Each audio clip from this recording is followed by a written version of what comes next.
क्या आप जानते हैं कि हमारे खेत में CN रेशियो हमारी कई गलत आदत और हमारी रोज़मर्रा गलतियों की वजह से ही बिगड़ता है।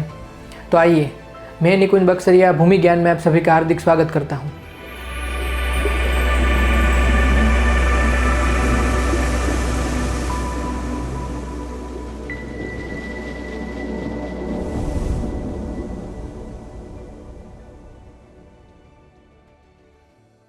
दोस्तों, सबसे पहले हमें यह समझना पड़ेगा कि हमारे खेत में CN रेशियो कभी अचानक से ही नहीं बिगड़ता, लेकिन धीरे धीरे हमारे खेत में गलत प्रैक्टिसेस की वजह से ही धीरे धीरे ख़राब होता है। आज के समय की सबसे बड़ी समस्या ये है कि हम किसान ये सोचते हैं कि यदि हम ज़्यादा फर्टिलाइज़र देंगे तो हमारी फसल और तेज़ होगी।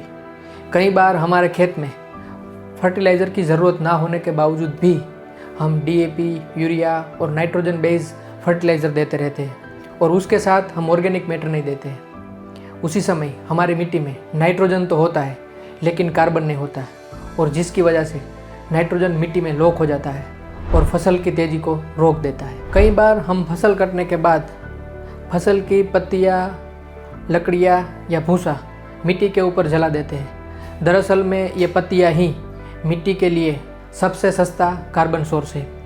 हमें फसल काटने के बाद इसको मिट्टी के ऊपर छोड़ देना चाहिए, क्योंकि उसको जलाने के बाद मिट्टी में माइक्रो ऑर्गेनिज्म है वो जल जाता है और मिट्टी में पड़ा हुआ कार्बन उड़ जाता है। कई बार जब हम फ्लड इरिगेशन से खेती करते हैं तब हम हमारे खेत में ज़रूरत से ज़्यादा पानी भर देते हैं, और ज़रूरत से ज़्यादा पानी होने के बाद हमारे खेत में हवा ख़त्म हो जाती है, और हवा ख़त्म हो जाने के बाद अच्छे बैक्टीरिया है वो मर जाते हैं और कार्बन का डिकम्पोजिशन रुक जाता है, और जिसकी वजह से CN रेशियो बिगड़ता है।